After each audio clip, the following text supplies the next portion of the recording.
Assalamualaikum warahmatullahi wabarakatuh. Seperti biasa teman-teman, di video kali ini saya akan menginformasikan lagi tentang gagal bayar di aplikasi Pinjam Yuk. Buat teman-teman yang saat ini gagal bayar ataupun telat bayar di aplikasi Pinjam Yuk, ya, kalian simak terus video ini sampai selesai ya. Karena banyak teman-teman yang saat ini bertanya tentang resiko gagal bayar di aplikasi Pinjam Yuk. Nah, di sini saya mempunyai aplikasi Pinjam Yuk yang sudah tidak dibayar sekitar 1 tahun, teman-teman ya. Kurang lebih 1 tahun. Nah, seperti apa sih resiko misalkan tidak bayar di aplikasi Pinjam Yuk ya?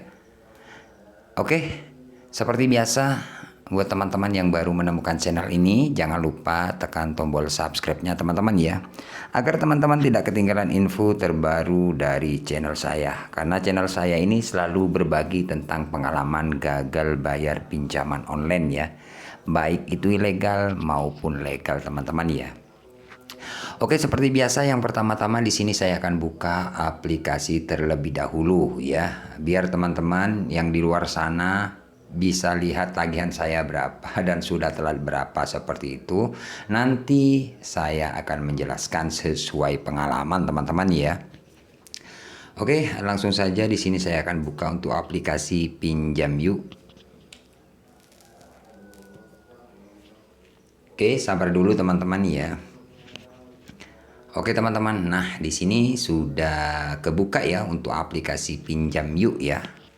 Jadi tampilan awal untuk aplikasi Pinjam Yuk seperti ini teman-teman ya. Jadi misalkan teman-teman sudah ada tunggaan atau telat bayar, tampilannya seperti ini ya. Nah, di bagian atas ini teman-teman bisa lihat 2.800.000 ya. Jadi 2.800.000. Jadi ini sudah stop di 2.800.000 ya. Jadi ini sudah plus bunga ataupun dendanya.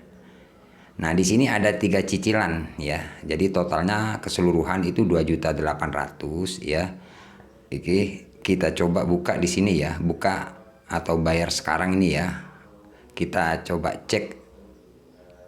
Nah, di sini ada 3 cicilan teman-teman ya, 3 cicilan. Nah, di sini tanggal jatuh tempo 24 November 2022 ya, artinya sudah gagal bayar ya, bukan telat bayar, ini sudah gagal bayar sekitar 1 tahun di aplikasi Pinjam Yuk. Nah, di bawah ini ada 3 cicilan teman-teman ya, 1.792.000 untuk cicilan yang pertama, dan yang kedua 780.000 untuk cicilan yang kedua. Dan yang ketiga 227.500 cicilan yang ketiga. Ini sudah telat semua ataupun gagal bayar di 3 cicilan. Jadi total keseluruhan itu 2.800.000 ini sudah plus bunga atau denda ya. Jadi 2.800.000 ini sudah stop teman-teman ya. Jadi sudah nggak bertambah lagi ya, karena sudah lewat dari 3 bulan ya. Jadi misalkan teman-teman masih telat 1 bulan ya, masih tetap berjalan untuk bunganya ya. Kalau sudah lewat 3 bulan baru berhenti, seperti itu teman-teman ya. Oke bang, resikonya gimana bang kalau kita gagal bayar di aplikasi Pinjam Yuk? Apakah ada DC yang datang ke rumah ataupun ke tempat kerja? Nah, sesuai pengalaman saya untuk aplikasi Pinjam Yuk ini teman-teman, sejauh keterlambatan 1 tahun ini masih belum ada yang namanya DC lapangan datang ke rumah ya, atau DC lapangan datang ke tempat kerja ya. Nah, jadi untuk aplikasi ini sejauh pengalaman gagal bayar 1 tahun ini masih belum ada yang namanya DC datang ke tempat kerja ataupun ke rumah melalui RT RW ya. Nah, misalkan teman-teman telat bayar 1 minggu, 2 minggu, kemudian 3 minggu tiba-tiba dapat WA ataupun telepon dari pihak Pinjam Yuk ya, bahwasanya besok mau datang DC, mau jemput dana ke rumah melalui RT RW ya. Jadilah itulah resikonya teman-teman. Jadi resikonya kalian akan diteror dengan cara-cara seperti itu. Ya, karena pengalaman saya waktu itu memang sempat dapat WA kayak gitu ya, tim kolektor mau datang ya, mau jemput dana. Kemudian data Anda lengkap di sini. Kalau Anda nggak bayar hari ini, tim kolektor kami mau jemput dana ke rumah Anda ya. Jadi buruan langsung bayar katanya dari pihak penagih. Tapi tenang aja teman-teman, kalau kalian sudah dapat WA kayak gitu, itu sudah biasa, itu nggak bakalan datang. Nah itulah resikonya. Makanya buat teman-teman dimanapun kalian berada, yang mungkin saat ini telat bayar ya, 1 minggu, 2 minggu telat ya, bahkan 1 bulan, kemudian tiba-tiba dapat WA kayak gitu, kalian nggak usah panik. Itu sudah biasa ya, karena aplikasi ini tidak ada yang namanya DC lapangan teman-teman ya. Tapi kalau untuk DC penagih memang ada, kayak menelpon kalian itu juga DC, WA kalian itu ya juga DC penagih, tapi bukan DC lapangan. Jadi buat teman-teman dimanapun kalian berada yang saat ini tidak mampu bayar di aplikasi Pinjam Yuk, kalian tenang aja, ini nggak ada DC lapangannya, seperti itu teman-teman ya. Jadi intinya untuk aplikasi Pinjam Yuk ini tidak ada DC-nya ya.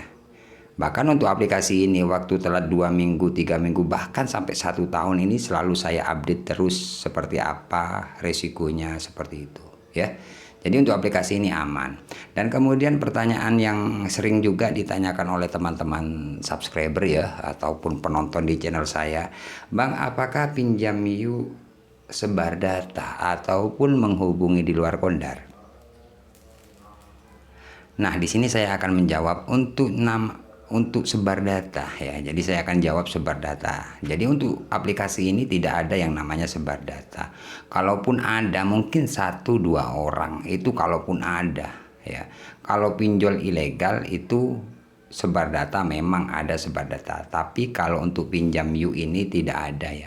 Kalaupun ada mungkin ya 1 atau 2 orang, 3 orang, kalaupun ada, tapi jarang teman-teman, nggak ada ya. Makanya buat teman-teman, misalkan kalian telat bayar, misalkan kalian mampu, ada WA, balas aja sesekali aja ya. Intinya ada respon lah dari kalian. Ya, kenapa kok harus balas, Bang? Iya, kalau kalian balas itu mengartikan kalau kalian nggak panik dan tidak takut. Ya, karena dari pihak penagih biasanya mencari-cari orang yang panik dan takut, akhirnya diteror terus-menerus ya. Kalian ikuti cara-cara saya nggak pernah panik, nggak pernah takut ya kalau memang tidak ada dana. Apapun, misalkan ada telepon, saya angkat ya. Nggak usah khawatir, itu sudah biasa kalau kalian telat bayar di pinjol. Memang gertak-gertak, nakut-nakuti seperti itu. Nyatanya sampai sekarang ini aman-aman saja teman-teman.